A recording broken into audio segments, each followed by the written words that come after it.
Rachel, go. All Go, right. Rachel. I'm going.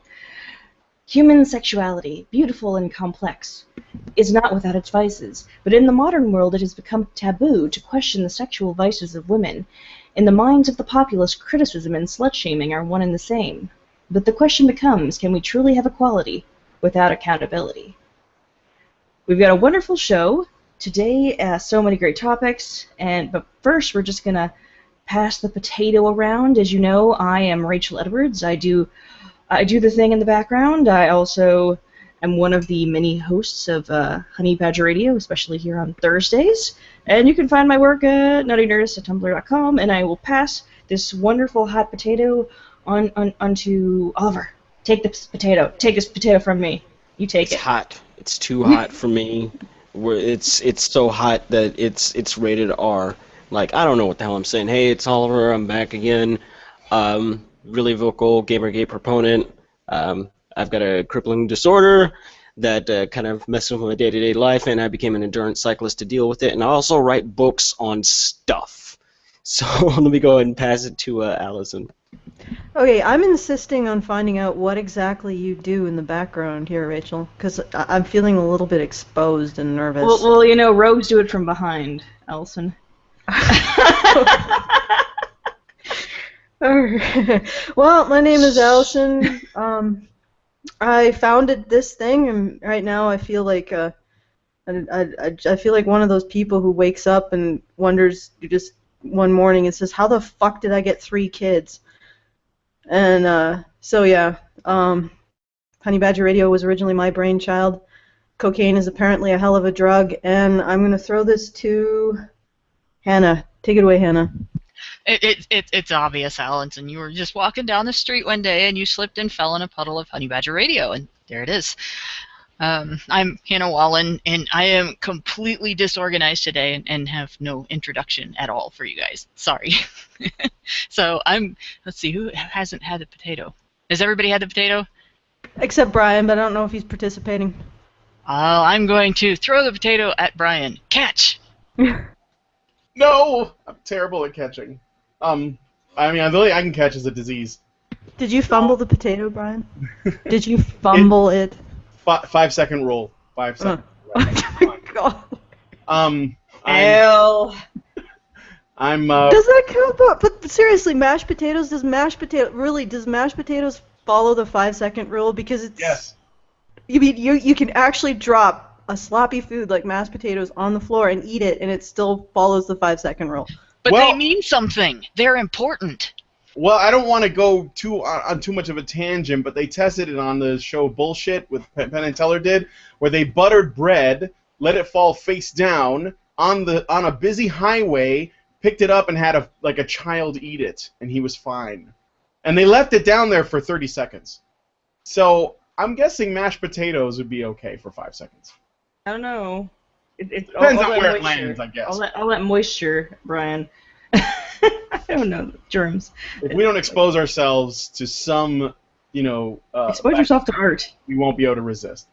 It's like George Carlin said, he swims through raw sewage so that he can better fight colds. So, and I'm with him for the most part. Anyway, I'm Brian Martinez. I'm just hosting the call. I may chime in depending on what you guys are talking about. I usually host the Gamergate show and the Nerdcast, and yeah, I draw stuff, and that's it. I'm stressed out because of school. It's okay. He needs our hugs. I need somebody to finish my work. He needs a rogue to take him from behind. Write a 5-page paper about Nazi porno. See, now they're gonna make Rule 34 of that, Allison. Thanks. Have you as a rogue taking Brian from behind? I just love the pre-show talk about how the Nazis funded themselves through porno. They did. Okay, all right. Oh, you know what? I'm trolling my own show at this point, or our own show, or whatever this is. Anyway, I'll just shut up. I don't know. Say what you will about everything else, but they did have impeccable fashion sense. Except for the swastikas, those were kind of tacky, but Well, they're not really tacky. They were just stolen. Yeah. I know, but I don't know. Yeah. Oh, okay, but let's move on. I will go into our wonderful news topics, and there's some big topics. I kept it short. so that we can get into the meatiness of these topics, because they're important topics. I'm gonna go with like the meatiest of them all first, so that we can get that out of the way. So, and it's pretty bad, so brace yourselves. But you've already heard it before. Anyway. Man gets raped, is branded as a rapist, gets expelled. In February of 2012, a male student of Amherst College, known to us only as John Doe, was sexually assaulted by his ex-girlfriend. After having one too many drinks, John Doe reportedly passed out in his girlfriend's dormitory room. His girlfriend at the time then proceeded to perform oral sex on him while he was blacked out. Once conscious, John Doe left the room, and his ex then texted a friend about what she had done and how she felt guilty about it. She also texted the same friend to complain that the other man she had called to come over for sex didn't arrive until 5 a.m. 2 years later, after becoming friends with victims advocates on campus, his ex-girlfriend accused him of sexual assault on the night in question. Amherst College decided to expel John Doe and would not allow him to reopen the case when he found evidence that he had been the one assaulted that night. John Doe is now suing Amherst College for denying him his due process rights and mishandling the case. But the question remains, how many lawsuits will it take to give men their due process rights on college campuses? Yeah, discuss this one, because this is a clusterfuck. This is probably the biggest campus clusterfuck we've heard of thus far. Just So she performed a sex act on On an him. unconscious guy. Yes. Exactly. While he was passed out in her dormitory room. How? I gotta wonder. Exactly how was that articulated in the little hearing that they have? Well, she actually said that she had been assaulted that night. And he had been conscious, and he had assaulted her, and that she had texted her friend to articulate, to get through what had just taken place, what had happened to her. So it was a bull-faced lie. That evidence wasn't allowed into the hearing, I'm sure. No, it wasn't. Yeah, this is a situation that is just absolutely insane. It's clear that the laws and the policies that have been created around this the campus, I keep calling it the Campus False Accuser Act so much I cannot remember what the SAVE Act, the name SAVE Act, actually it's sexual assault something.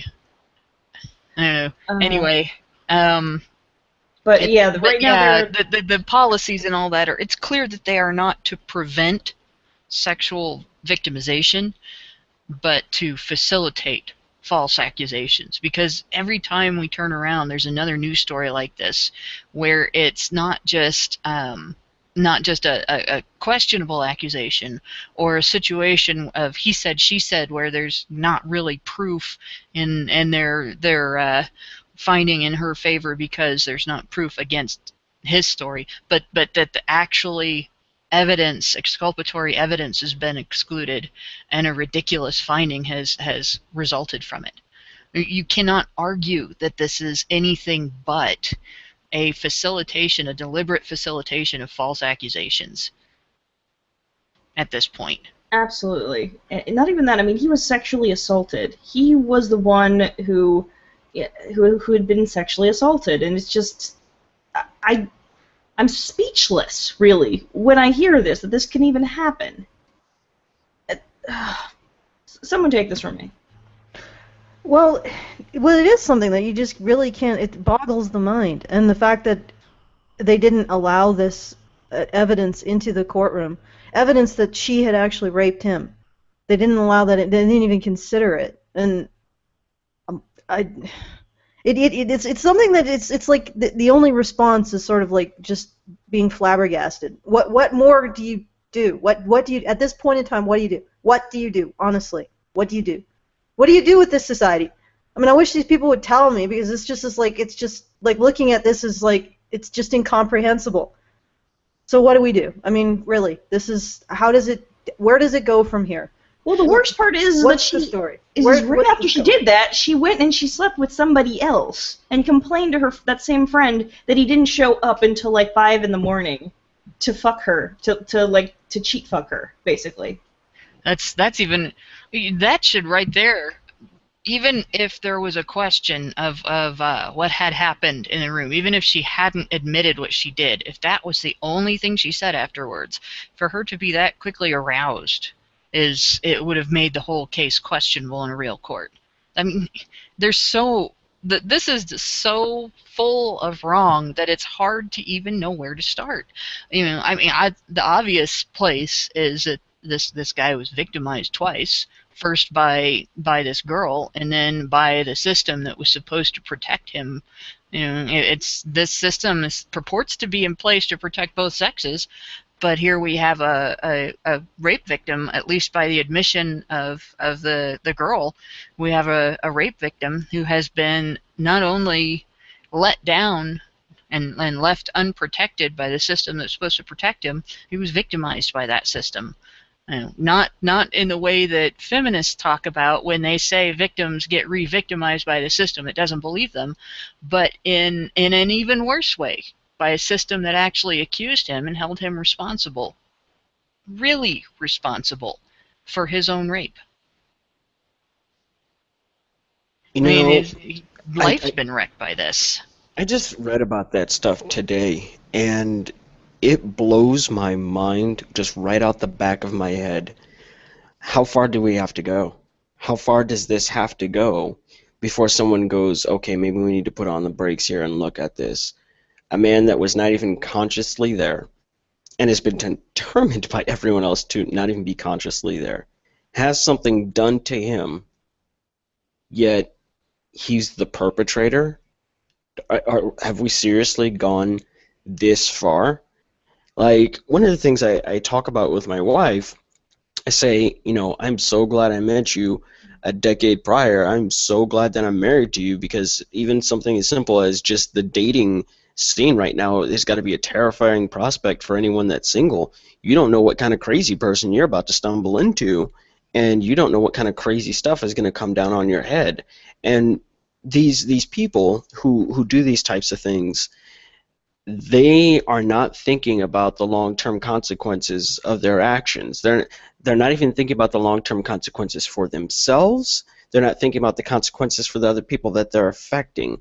They're wasting resources, as we said, where there are people who are victims of very, very genuine and very serious crimes, and they're just taking things and just twisting them in this incredibly messed up way, and it really bothers me. I feel bad for basically anyone. It's not even if you're a man or a woman. I just feel bad for you if you're a part of the dating scene now, or you're just kind of out there trying to mix it up, because you don't know what kind of crazy crap is going to suddenly appear over your head, you know, like the darkest of storm clouds, because someone might be regretful of something that they've done.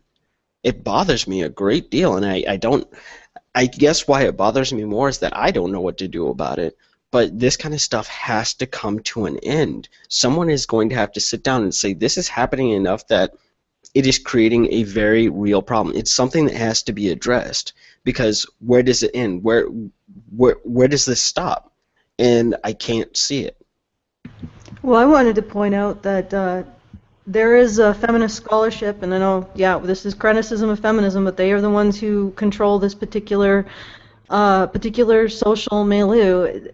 There's feminist scholarship there that is trying to inch men making women horny into the category of rape by he used my biology against me, and I'm not kidding.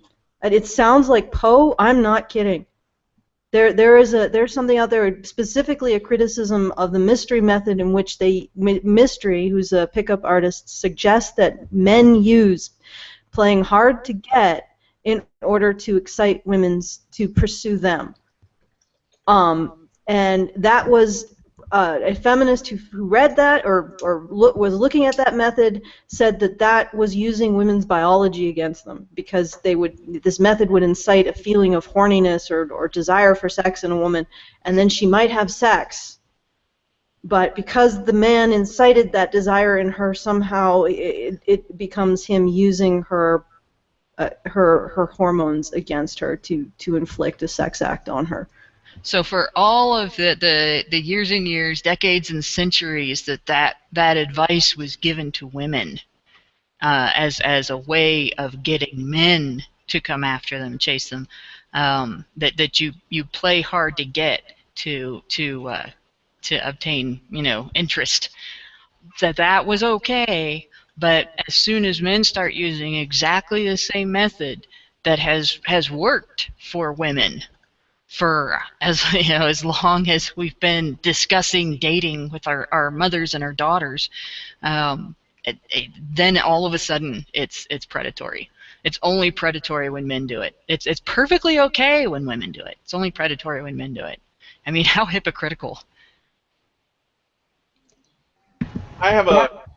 Oh, I'm sorry. I have a question, if I may. So the news reports of this that came out, I wonder if the stories or how this news sort of leaked. Was there any tone or any suggestion that this has gone too far in the way that it's being reported, or is it just sort of just done in a I wonder if the media is basically saying, all right, I think this is getting a little crazy. Well, yeah. Well, at least the publication that was discussing it, that I had gotten this from, was at least saying that this was really due to this ridiculous affirmative consent standard, which is very vague, and it makes it very difficult for a man to even prove that a woman consented. First off, if she doesn't say yes at every single point, it's rape. And how do you even go about proving that this was consensual? There are unless there are text messages between you two. I almost feel like there needs to be an app that just saves certain interactions between you and a woman, and just keeps that as a record, because that seems to be the thing that is saving the asses of so many men. But even in this particular situation, that was not admissible for some reason, because of the particular system at Amherst College favors the victim first, and doesn't give you as much of an opportunity to defend yourself. The priority is the victim and the victim testimony, and if you have any evidence to suggest that they are wrong, it may not be admissible. Notice we ended up falling into the trap of saying victim when we're using it to describe an accuser who isn't.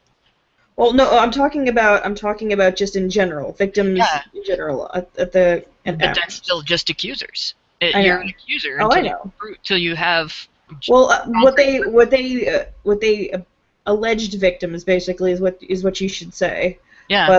But yeah, they are accusers. They are absolutely just accusers at that point, because you should ideally have this mentality of skepticism where you're neutral until you're presented evidence for either side. I'll bet you the reason that the word victim occurs to you first is because in the news media and in these policies and even in the written laws, the word victim is used to describe the accuser. Well, yes. In fact, I used that in particular because that was what they used to describe these people in the article. But in trying to reflect how Amherst College words this sort of thing, and is very ambiguous about these things, about how you're supposed to prove consent, and how do you prove particularly that every sex act was consensual, and all of these little things. The muddy waters, how do you prove definitively one way or the other? They don't define what I mean that. Is that in and of itself, that wording being the way that it is, that wording being used officially, not just by not by you this minute, but officially by college policies, by news outlets, by the advocates for this type of legal environment and everything. Using the word victim in place of the word accuser isn't an accident. It's not just a preference. It is a deliberate act that is it's specifically designed to alter your view without having to persuade you. Yeah, I mean, if anybody wants to see if they can actually create such an app where you can just start recording all of the dialogue between you and a romantic interest and just keeping a backup of all of that, like, I don't know, maybe send some of the funds to, like, my way. I don't know. I just think it's a good idea overall, because, like, you're gonna need it at this point. With how ridiculous all of these policies are becoming, you're going to need it. You're going to need a backup of a backup, and say, here, see this right here? I've been keeping track of all of these interactions for a very long time as protection for myself. Read it. Yeah, okay. It's so egregious. There's nothing more to say, really. Yeah, I think all we can do is move on. Yeah, Yes, yeah, it's like, yeah, we're take moving, our we're lumps moving and on. move We're moving on because, like, here's the next clusterfuck we're moving to, because I'm sure some of you managed to see me do a bit of ranting about this topic. So yeah, it's nothing short of ridiculous. Nobel Prize winner forced to resign. Nobel Prize winning scientist Tim Hunt was forced to resign from his position as an honorary professor at University College London Faculty of Life Sciences after he made some unpopular comments about women in science during a speech. Quote, "3 things happen when they are in the lab. You fall in love with them, they fall in love with you, and when you criticize them, they cry." Unquote.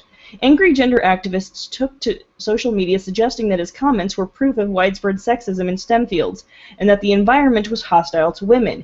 He was accused of being pro-gender segregation, anti-woman, and a myriad of other nasty things. But did he really suggest anything more or less than that our humanity hinders science? Did he do anything more than speak of the complications of men and women working in close quarters? The answer is a resounding no. Despite his public apology, the 72-year-old scientist was forced to resign in shame, his name forever tarnished by politically correct harpies. It's really fucking ridiculous. I'm just gonna say that, and I've said this before. Anytime someone says anything that could be even remotely construed as sexist or racist or anything, people just publicly, they burn them at the stake. They just destroy them. It doesn't matter if there might even be any kind of truth to it. They just run with it, and they justify it afterwards. Did you guys get to see any of what was going on Twitter with this? No, but it's just a prime example of outrage culture. Yeah, I mean, this is an older gentleman. He was knighted even.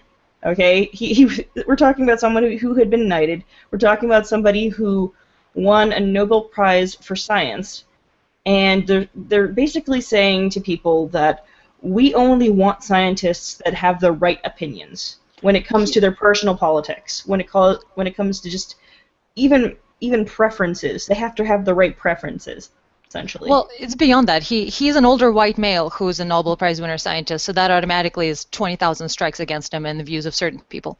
And we have something that is a completely humanist topic, something that we can talk about without pulling gender into it in the slightest. And so I have 2 points.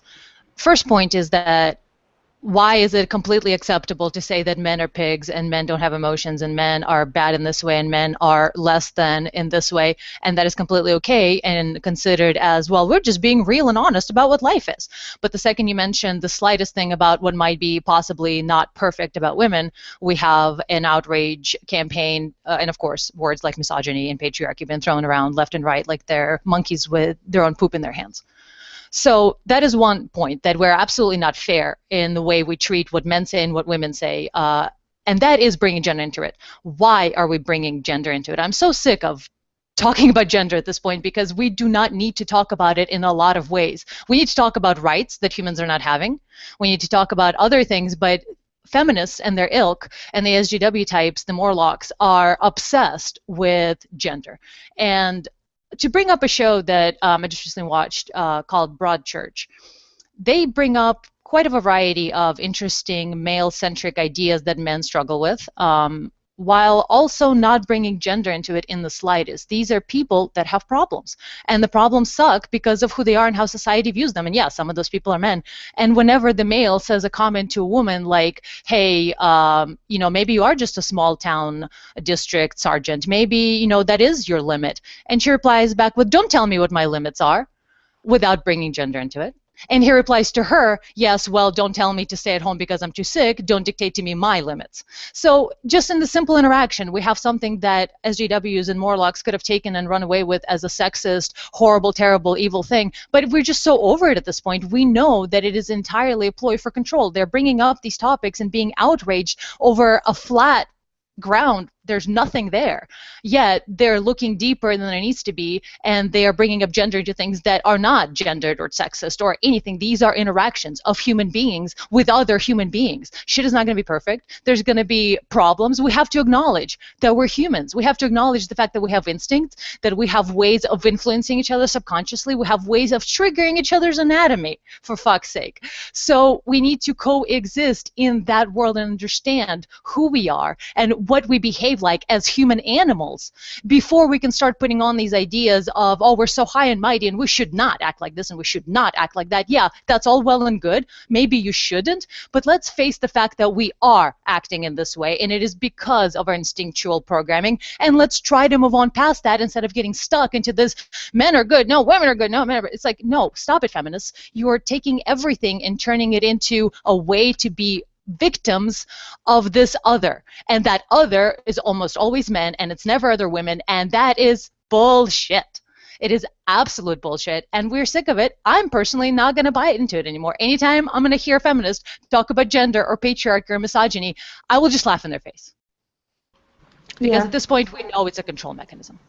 Damn, you just made me aroused. Good God, that was a me level rant, and it was good.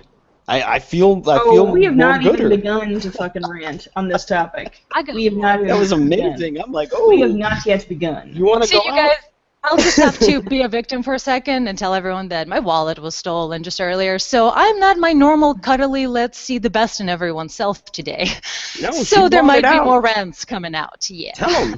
Check the shit out of them, because you know what? Fucking he's What been she turned up. said, what she said is absolutely fucking true. And that's why I'm all like, hell yeah, because that's what it is. Yes, we are very, very smart. We are the smartest, as far as we know, animal on this planet. But the fact remains that we're still animals. We are mammals. We give birth to live young. We have to do the same crap that almost every other animal is doing. The way I like to describe it, I describe it as the only difference between us and the rest of the animals knocking about this planet is that we are intelligent enough to be able to muse about the nature of our own existence. And even then, that's up for question. Like, yeah, okay, so we went to the moon. That's great. Like, we did do that, and that is a serious accomplishment and feat. But just because we did those things didn't mean that we stopped having to do all the other things that every other animal on this planet does, up to and including procreating. Why do we do it? Because we're programmed to do so. It's in our genetic code. It's what we do. It's why life continues on and why it sustains itself. When you take human beings, no matter how smart we are, and you put them under certain situations, you can predict their behavior. The only difference is that we're going to sit down and we're going to talk about it. And we're going to go, well, why am I doing this thing? But sometimes we just do shit because it's part of our natural instincts to do so. I don't understand how people cannot think about that stuff. Like, let's go all the way back before we have the natural Homo sapiens that we have that we fall into the genus of. You know, we go back, and even before that, how do people think that we even survived this far when we weren't nearly as smart, and I'm making air quotes around that, as smart as we are now? Like, how were people born? How were the newborn fed? There was an instinct that told people to do those things. They didn't sit down and have a cup of tea and put in a little monocle in their caveman eye and sit down and go, well, what do you think, Charles? I think I'll go and invent the wheel today. Oh, well, pip, pip. No, most of this shit came about accidentally. Like, nobody was sitting around actively thinking about it, and someone was like, I'll be damned. You know, Caveman Joe over there was like, I think this guy's onto something. And everybody else gathered around and were like, huh.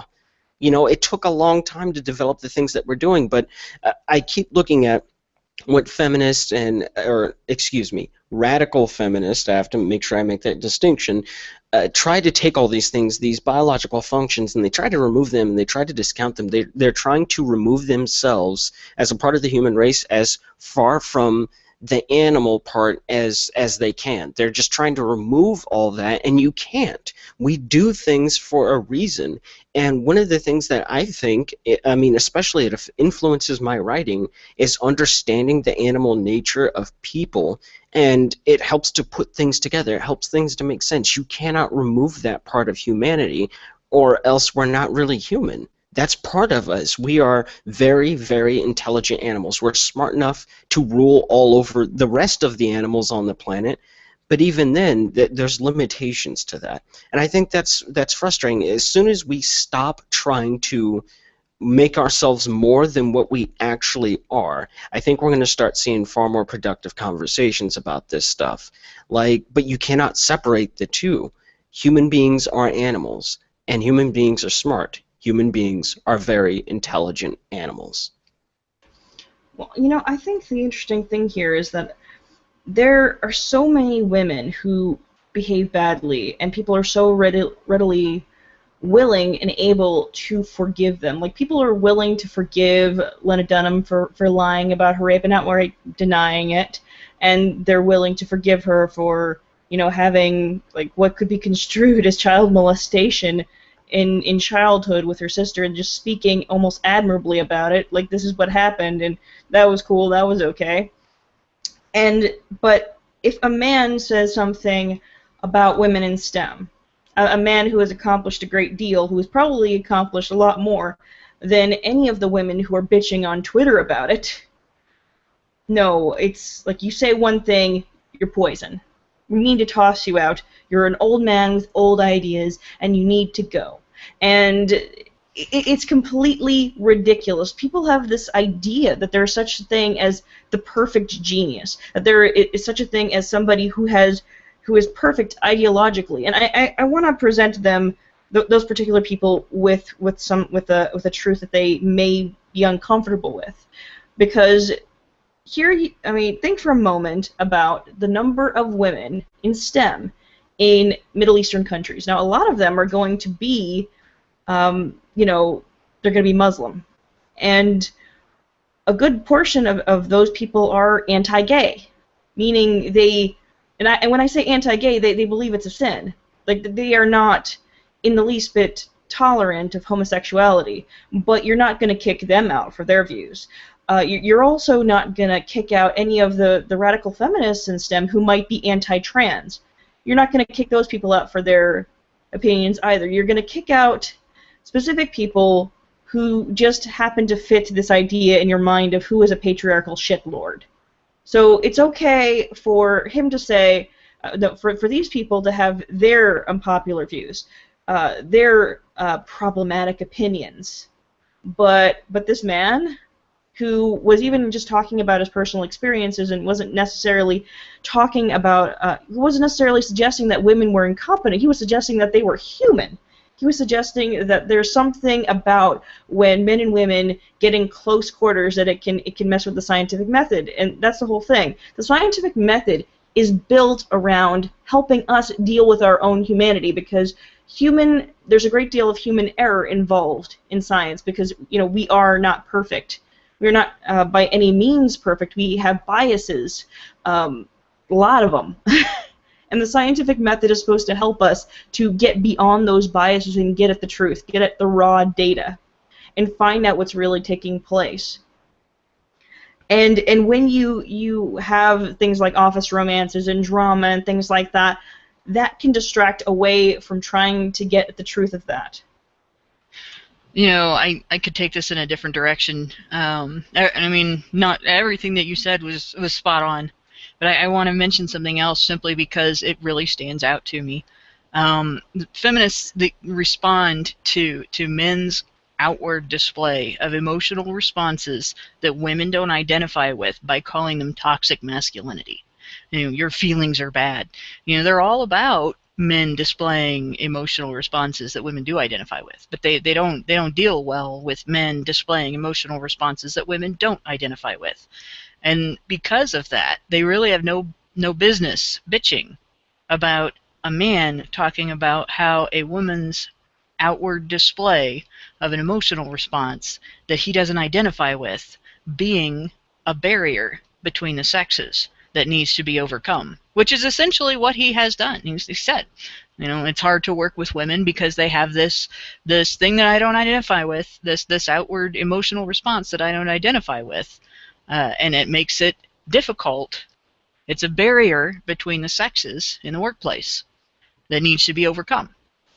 And because he was not a silver-tongued devil in explaining it, he wasn't articulate in a way that wove around the "you just said these pants make my ass look fat" pin-cushiony tastes of mainstream feminism. Suddenly he's the bad guy. But the fact is, what they basically just did was invalidate the entirety of toxic masculinity as a hypothesis, because it's not really a theory, it's not really proved. Most of the research surrounding it, every time I look at it, it attributes characteristics that are genderless to masculinity. But it really does. It invalidates the entire narrative because they're basically doing the thing that they complain about. And then the other thing that I wanted to say on this, it's not radical feminism that's trying to remove biological differences, the understanding of biological differences between the sexes. That's actually a mainstream feminist thing. It is part of the pay gap myth, this belief that women are in every situation, in every job, equally capable and equal performers to men. That is an erasure of biological differences, and they will call you a bio-truther for talking about the statistical differences in performance, in physical performance between men and women, in athletics and other areas of physical testing when you talk about it. But they're perfectly happy spouting bio-truths when they want to claim, or their bio-truths anyway, when they want to make claims about testosterone making people aggressive, which there's actually science there's actually studies that proves the opposite of that. But when they want to demonize men with biology, they're perfectly happy to be quote-unquote bio-truthers. But it is mainstream feminism that makes that assertion, not radicals. Yeah, there's a lot of things going on here that are very frustrating. One of the things that happened in the Twitter comments is I ended up having to explain the importance of replication in scientific study to a woman in STEM who called herself a scientist. I had to explain to her how anecdotal evidence does not count as such a high, as much of a high standard as something that is empirically true, something that you consistently find to be the truth, no matter who takes the study and then goes and replicates it, and how that is incredibly important. It was very frustrating. I also had to explain to the same person how having to choose between having a family and a career was not oppression, how that was not how having a choice, period, was not oppression. How these people can even say this is beyond me, because there are people in other countries who do not have a choice. There are men who do not have these kinds of reproductive choices. Period. Entitled princesses that Yeah. don't Period. They don't understand. They don't understand the difference between what is oppression and what is a power of choice. And that's really what this should be about. It should be about people having choices, women having choices, and yet they have a problem with women choosing to not go into STEM. And I mentioned that if they spent more time studying these sciences, getting into these tech fields, than they do bitching on Twitter, then maybe they might actually close the gap. But I think it's unlikely, because I think a lot more women are interested in the social sciences than they are in the hard sciences, whereas they would get probably a little more acclaim than they do in social sciences, and more recognition too. I'm just trying to put that out there. Well, it's more women go into the social sciences. More women. Yes. Women. More of them major in there than they do in the hard sciences, and you can't get them to take the hard sciences, and then people will use that to suggest that there is mass discrimination taking place in the hard sciences. The stupid thing is, it's not discrimination. It's women's choices, and the reasons very often that they give for making those choices are, I don't want to do the work. I don't want to dedicate the time. I don't want to have to deal with the difficult professors. I don't want to be held to that standard. And then sometimes it's a confidence issue. But even the confidence issue, feminists will attribute that to men, but the fact is the biggest attackers of women's confidence is other women. And women are afraid to go into STEM professions if they think they can't make it in STEM professions because they think they're going to get discriminated against because feminists tell them that. Absolutely. And did you watch the debate between Milo Yiannopoulos and that feminist on a news show? No, I didn't get to. That was pretty hilarious, because first off they were talking about how gender segregation in sciences is a bad thing, and yeah, of course, but the argument she continued to make was saying that we need to coddle women's feelings, and we need to look out for the feelings, and if we don't step in and make sure that these women's dreams aren't crushed and that they're not discouraged in any way at any point of the journey, like even while they're there in science, we have to make sure that nobody is overly critical to the point that it crushes them and makes them leave. Well, he pointed out that's as good of an argument for gender segregation as you're gonna get. Well, and it's exactly the wrong thing to do too. I mean, I cannot. I'm not sure I can articulate how much that pisses me off. She accidentally argued. Why? She accidentally argued for gender segregation, because if you are a woman who has to have your feelings protected at every point in a career, and you're just this delicate flower that cannot handle any kind of criticism, then you'll never be anything but a delicate flower. Yeah, of course you're going to need to have like this little hug box. You're going to have your special little lab where they give you Play-Doh and they play puppies on YouTube in the background, and they play comforting music, and they give you your Kool-Aid and your cookies. And if you were in a position like me when you were a little kid, and your parents did that to you, instead of doing what my parents did for me, you wouldn't have lived to be 21 years old. That is exactly what my asthma specialist when I was a child said to my parents. Buy a burial plan. And just the idea of people teaching women to be helpless. I'm honest to God, I'm not sure if I can articulate how offensive I find that.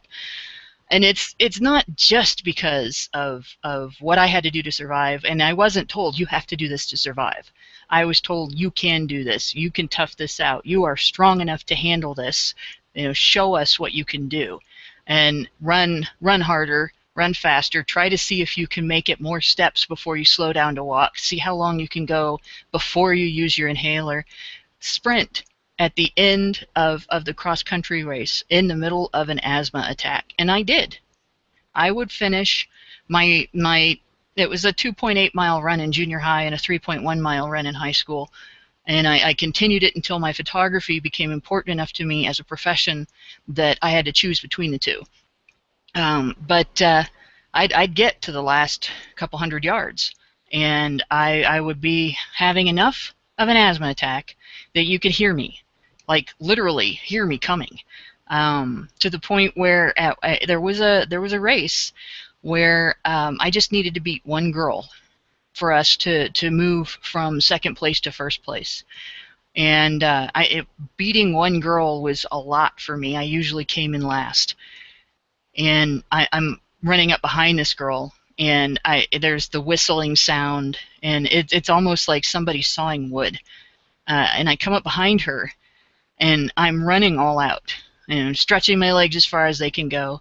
And when this happens, when you go into the type of asthma attack where your throat starts to swell, and you're drawing air anyway, you're trying to breathe anyway, you're overworking your diaphragm, and your lungs will actually start to burn. They actually hurt like when your muscles hurt with lactic acid, and your diaphragm will burn, and your heart's pounding, and your back hurts, and you'll start to get a headache from it, and it can even affect your vision. And I come up behind this chick, and she turns around. She stopped running and turned around and looked at me. And there's her coach going, "What the hell are you doing? Run!"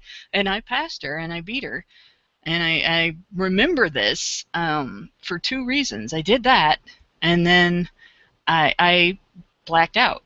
I'm walking with my dad. My dad always showed up to the races. My mom really couldn't watch me run. And that's not something I can hold against her. She couldn't stand to see it. It was too scary for her.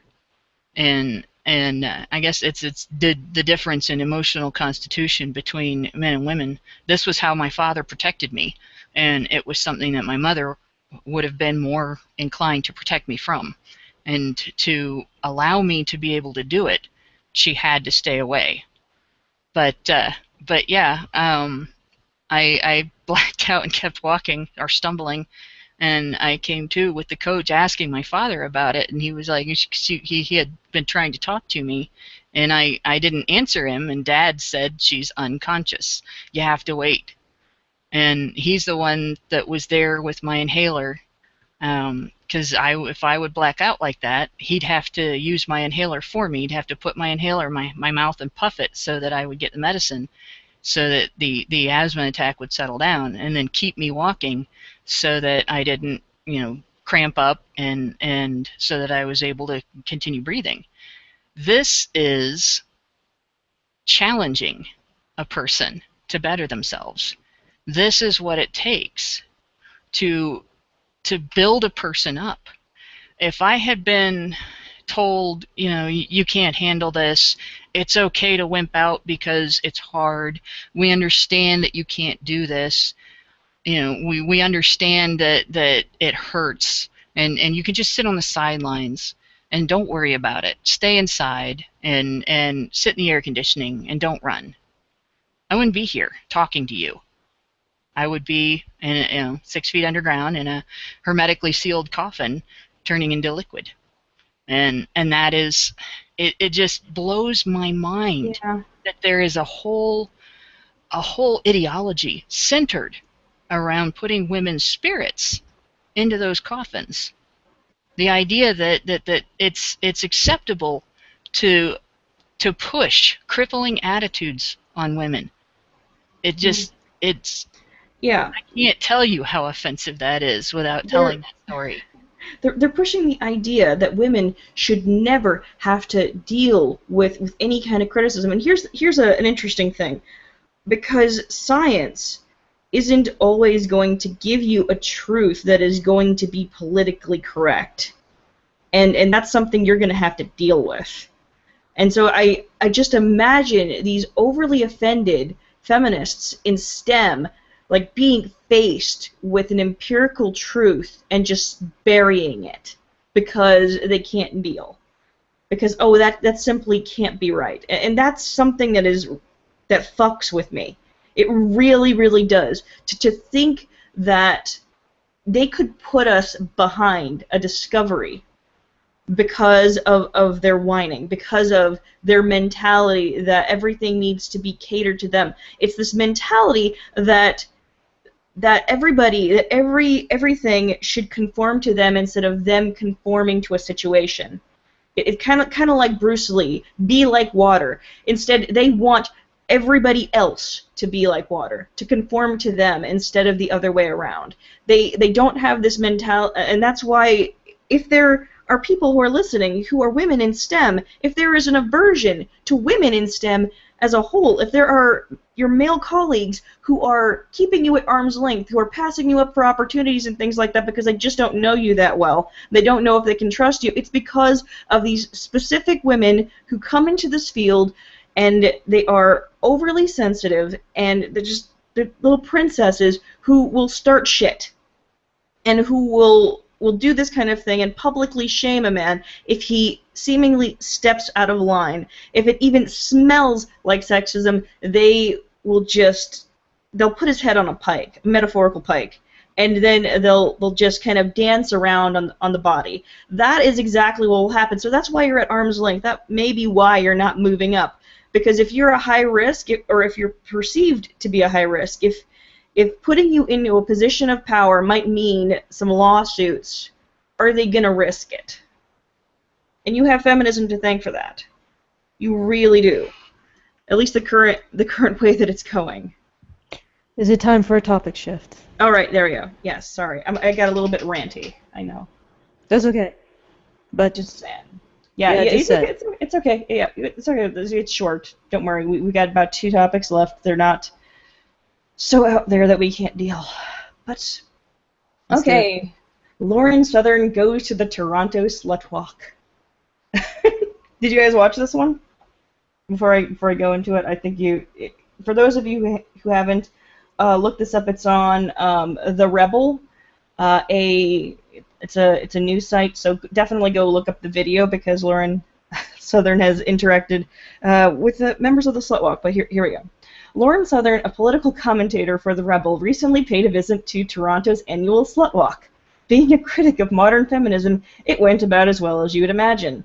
Feminists who were angry that Lauren had violated the sanctity of their safe space, assaulted their cameraman, were verbally abusive, and ripped up Lauren's counter-protest sign, a sign that read, "There is no rape culture in the West." But being based as fuck, Lauren shrugged it off and carried on like a professional. She wasn't afraid to question these women or call them on their bullshit. She asked a question that far too often isn't asked at these kinds of activists, which is, how do these slutwalks help anyone genuinely in need of assistance? Discuss, because that's like there was a woman who was wearing police tape and not much else, and she went up to her and gave her she put the microphone up to her. She's like, how is this helping women as a whole? And she of course gave a bullshit response. I mean, no, really, how are you wearing police tape and walking around with the word slut painted on you and in bikinis? How is that helping women? So not only does it not help women, these slut walks are actually hurting women. They are well, it actually fits right in with the show topic. This is a way of excusing dysfunctional behavior. And it's one of the most insidiously dishonest things that feminism does, using phrases like slut-shaming as a shield in order to facilitate women destroying themselves. And of course then feminists are there to help them pick up the pieces and find somebody else to blame when it happens. You know, it's slut-shaming if you criticize a woman for making bad choices, but when she gets an STD, it's the guy's fault. You know, it's slut-shaming to criticize a woman for dramatically underdressing for a particular circumstances, and it's everybody else's fault if they don't accept her. You know, and it's perfectly all right for feminists to discourage people from accepting women who they disagree with on anything, but you must always accept a woman who underdresses for a particular environment. You know, and that is, it's typical. It is absolutely typical of feminism's methodology. You know, we see this all the time. Encourage women to put themselves in a circumstance or exhibit behaviors that will cause them to experience harm or to suffer, and then use their emotional response to that as fodder for agitating for more power and agitating for money and agitating for jobs to be created for gender studies majors and things like that. And it's incredibly exploitative. And the slut walks are simply one of the more blatant examples of feminism's exploitative nature. Here they are, they would criticize the hell out of any other entity that got women to dress down to their nipples and their cunts, and put themselves on display in order to sell anything. Yet feminists have gotten women to do exactly that in order to sell feminist ideology. Slutwalkers are feminism's booth babes. Ouch. Wow. You really, wow. Damn. I hadn't considered that position, but you do have a point. It's the exact same things and the exact same behavior. Looking at those things and those events, I don't know. I'm the one of the odd guys out on this stream as far as the in-depthness of the topic and how it affects me. But my mom always told me something when I was a young man. When I was a young boy and growing up as a teenager and all that. And of course, being black and growing up in a town and in a state that's very white is the only way to describe it. She told me, present yourself the way you want people to treat you. If you don't want to be treated as, a loud, rowdy, obnoxious, uneducated black person, then don't act that way. If you want people to treat you like a professional, then you need to dress like one. If you don't want people to talk at you like you're crazy, and I was just saying this earlier, if you don't want people screaming and yelling at you and treating you like you're crazy, don't act like a person who's screaming and yelling and acting crazy. You're gonna get exactly what you put back out. And it was even more important for us, with all of her sons. She was a single mom and had to raise 3 boys and have them grow up in a world where people are gonna kind of be inclined to judge them based on appearance and what they're doing and all that other stuff. And it's just confusing to me because, well, I've lived a life going by that code and watching it and knowing it's true.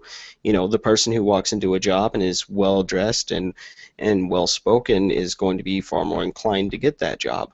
It's just, taking that idea and stretching it out, it's just so peculiar to me that people they're not putting those two things together. You know what I mean? Like, if you show up and you act crazy, well, that's what you get, I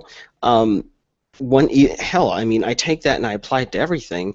I've had my ear pierced for God knows how long, for probably like 15, 17 years, something like that. I've got at least 5 tattoos on my body, but if I have to go into a place that's nice and right and proper and it's considered an environment not appropriate for that type of stuff, well, I take my earring out and I have my tattoos in a specific place where they can easily be covered, because I want to present myself in a certain fashion and I want people to treat me a certain way based on that stuff. And that's the stuff that's always confused me. Like, it's great for everyone to have their own sexuality and know who they are.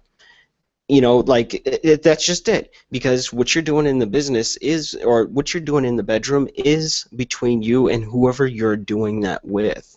But you have to be careful in how you present yourself out in the public and then get angry when you were treated in that fashion of which you presented that self. It's something that we talk about is, mixed messages, where you're saying one thing but you're presenting something else. It's body language and all that stuff always comes into play. It always comes into factor with how people communicate back and forth. And if anything, I would hope that people don't want to send, intentionally or even inadvertently, not even intending to, send a wrong message or send a false message of something else. And I would hope that people would learn to be a little bit more concerned about that and how they're presenting themselves to other people so they're not treated a certain way.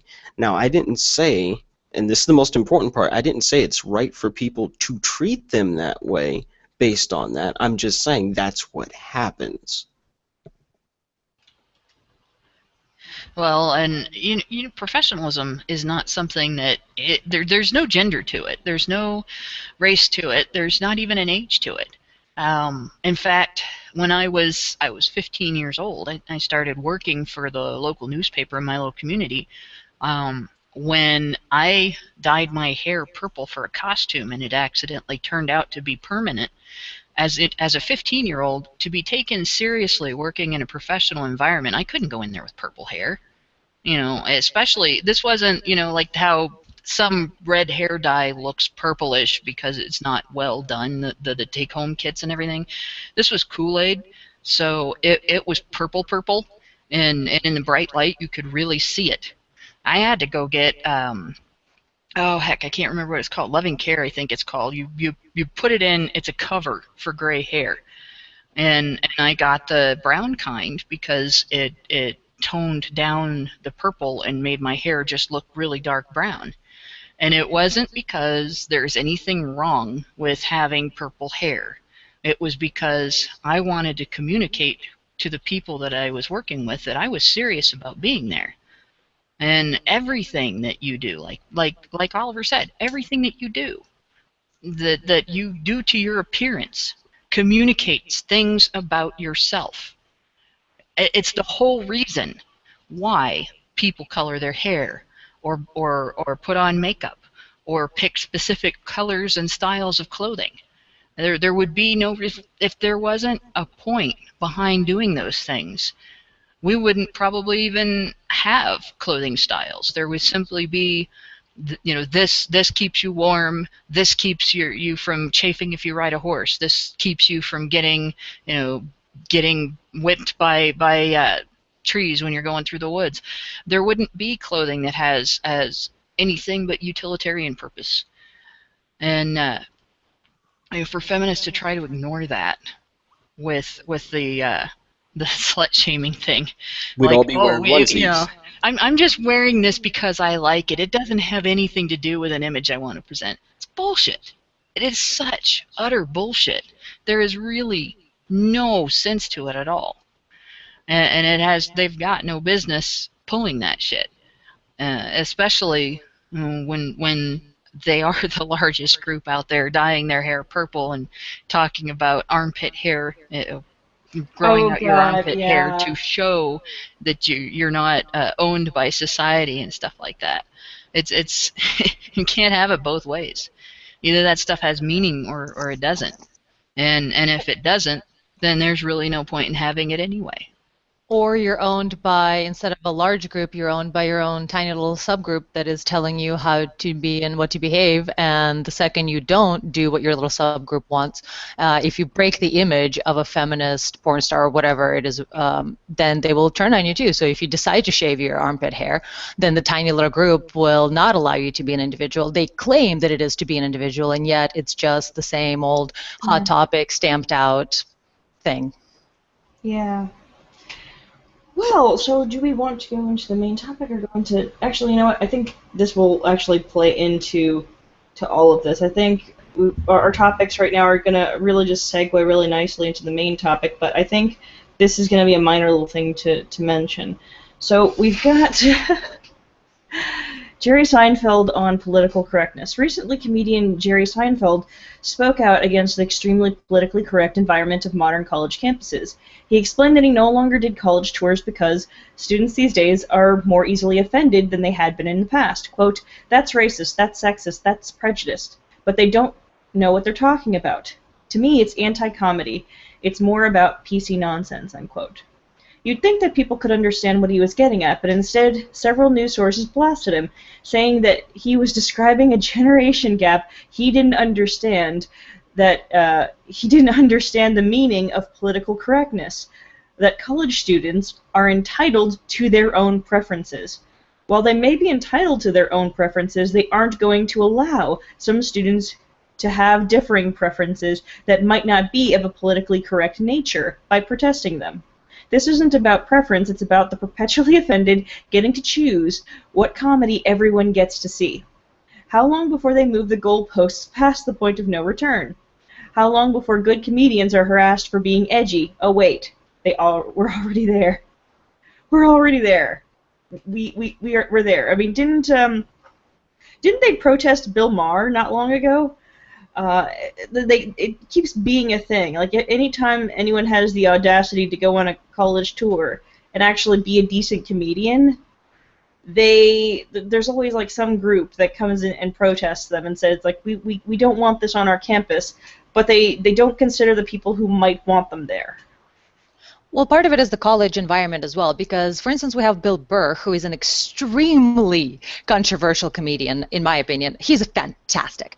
But his topics do not align with feminist theory. And yet, I have not seen a big, massive outrage response to Bill Burr, as there's, for instance, someone like Bill Maher. So the more you are in the public eye, the more people have a right, or feel they have a right. But does he go on college tours, though? Does he go on college tours, though? Do we know that? I don't think Bill Burr goes on college tours. I think he goes on tours. That's the big difference here. Exactly. He goes on tours of comedy clubs where people are adults and they realize that here's the money I'm going to spend to go see this guy. I may or may not like it. That is the consequence of going and doing anything in real life. But on the other hand, though, it's interesting that you bring up that this is a thing, because I feel like since George Carlin passed, he was kind of the gatekeeper on bullshit, because he was way ahead of the times. He talked about political correctness and the role of comedians, 20, 30 years ago. And he was kind of, I feel like, the gatekeeper of calling bullshit on people and saying that certain outraged attitudes and taking things too personally and too sensitively is bullshit. And since his passing, it seems that kind of might have incited this new wave of outrage culture. We forgot. We don't have a gatekeeper anymore. We don't have somebody reminding us that it is absolute bullshit to be outraged, especially at comedians. And we have Seinfeld, Jerry Seinfeld, as now the guy who's too controversial for college campuses. Are you fucking kidding me? This is like the Twilight Zone.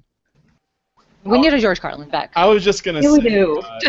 Jerry Seinfeld is like not really what people think of when they think of edgy comedians. I mean, he's pretty safe, and that I find that funny. I think it does come back to the thing that Rachel was saying about Bill Maher, where it's not even how edgy the comedian is, because like it just comes down to like how much that comedian their politics lines up with the politics of the people who are listening. So, in the case of Jerry Seinfeld, I mean, I don't know. I mean, it's maybe, and the thing is, I don't think he was, as far as I know, I don't think he was outright told he couldn't go. He just didn't think it was someplace he would like to go, because, it's too PC for him, and maybe he would like to try some things. Maybe they would rather, have like Amy Schumer, because her kind of comedy is one that they prefer, or I don't know, maybe Dane Cook is looking to make a comeback or something. Can I say something really brief? I doubt it. So what you're saying here, Brian, and I know that I'm stepping in with Hannah, but this is really brief. Maybe it's a sign of the times that a relatively non-edgy comedian is the one speaking out. It's just gotten that bad. That's what I was basically. That's the crux of what I'm getting at. It is a sign of the time when someone as tame as Jerry Seinfeld feels as though he can't perform at a college. Like, this is how soft people have gotten. That's crazy. And I'm gonna absolutely. Wait, before isn't Amy Schumer like a rapist? Didn't she like admit that she? Or was that one of the other comics? Amy's actually, I will have to defend Amy a little bit, because I have seen two fantastic skits from Inside Amy Schumer that were non-feminist, or rather, they were non-gynocentric specifically. They were calling up how women are full of shit.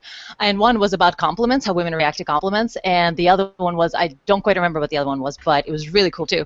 And I've seen some aspects of her stand-up.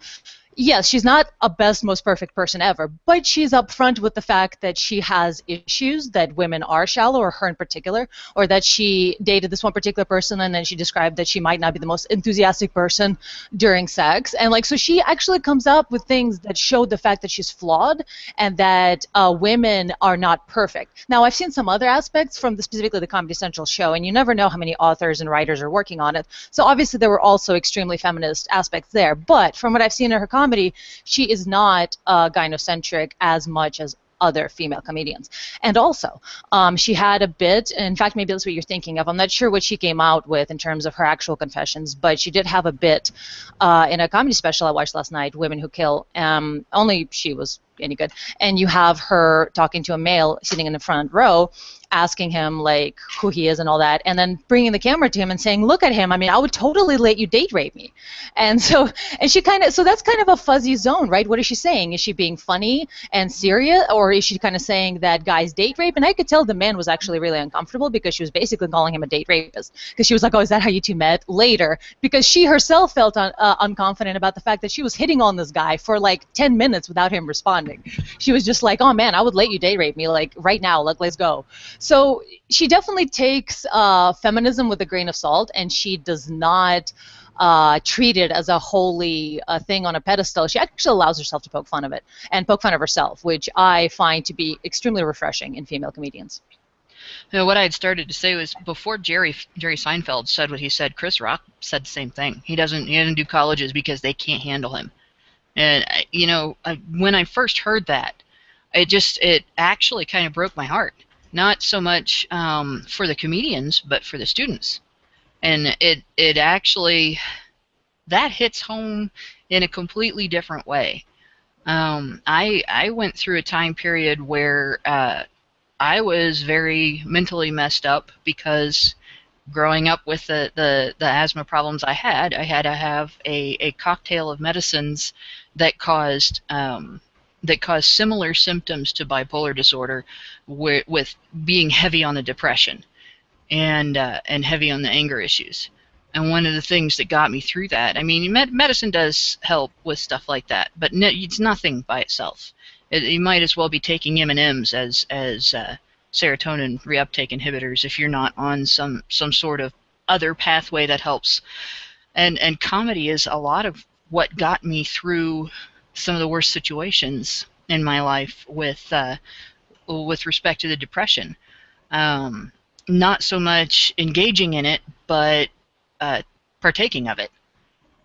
And it's not just offensive comedy or whatever, not just shock comedy, but anything. Like I always used to listen to the Dr. Demento show. You know, I used to put in Ray Stevens tapes and CDs and stuff like that to get through rough times, watch the Three Stooges on television, anything that I could think of. And to have the ability to suspend your need for complete seriousness and complete mundaneness, for things to be sensible and reasonable all the time, to not be able to suspend that long enough to laugh at a stupid joke it'd be like having some of the color taken out of your world. You wouldn't be, you know, not to be able to see anything but primary colors, or not to be able to feel textures with your fingers, or just to have that drained out, and or even worse, to have it in front of you and be able to see it and not be able to comprehend it. It's one of the worst things I can imagine doing to somebody. And social justice has done it to an entire generation of college students, robbed them of that ability, robbed them of the ability to take joy in something innocent and fun. You know, and here we have the only kind of comedy I never really got into was insult comedy of the variety where the comedian would stand on the stage and insult people in the audience. And if it was done really, really well, then I could get into it. But if it's not expertly done, it just sucked. And that seems to be the only thing that social justice warriors find funny. And it's only funny to them when they're doing it. They don't have a sense of humor outside of that. And it's very sad. Let's do the thing, Rachel. Okay, we're gonna do the thing. The thing is, we're gonna go into this topic. The topic is. Oh wait! I'm sorry. I've totally trolled this. Oliver wanted to speak. Oh, Allison, you're fucking cock blocking me. I know I am. I may have actually just set that all up just to cock block you. So, Is it a crystal cock? You cucked me, Allison. That's not cool. I don't like being a cuck. I totally cucked you. To follow up on okay, Oliver, sorry, go on. To follow up on what they were both were saying, so just as Jerry Seinfeld, who is an incredibly tame comic, and saying no, like I'm not doing it. I'm not doing the college circuit. Why? Because it used to be like the most liberal place where you could actually try out really new material and see how people react to that. And then you've got Chris Rock saying it, and it just so happens I remember last year when I was doing my normal doctor circuit, and I read Key and Peele's piece in Time about basically the same stuff, and they were just saying that we have to get offended. We have to deal with objectionable stuff. The heart of comedy lies in this stuff, and basically they said that if you are going out of your way to not offend someone, you're actually doing them a disservice, because you are operating off the assumption that they can't take it, that they don't have a sense of humor, that they can't use, they can't engage in, say, self-depreciating humor. And it's all very frustrating to look at. I mean, comedy has always from its earliest times and origins, particularly in the video age or in the just film age, where we can see that stuff, has always put a spotlight on pretty much every horrible thing that happens in life, and we take it and we do that to basically take the sting out of it. Because I mean, we joke about all kinds of crazy, horrible crap that happens, but even look at something as simple as, say, slapstick humor. Look, when you sit down and think about it, if you saw a dude run up and crack a dude in the head with a ball-peen hammer in real life, you would be horrified, because it's not going to be a pretty thing. But then we sit there and we'll watch something like Looney Tunes, and we'll see somebody, like Bugs Bunny, run over and crack somebody in the head with a mallet, and we start cracking up because we're like, oh man, this would be way worse if this were real. We do that with comedy. We do that with funnies. We do that with all this stuff. And it is incredibly bad that these college kids are in this position where they don't even understand how humor works, and I think they're going to end up doing themselves an even bigger disservice later on in their life that they don't even realize is coming. They don't know. And that disservice that they're doing to themselves is that they are not going to be adequately prepared, and we're already seeing this happen, but they're not going to be adequately prepared for serious life traumas, and being able to get over stuff, and being able to have a sense of humor, and to add a little bit of levity to whatever kind of crazy situations that they come into.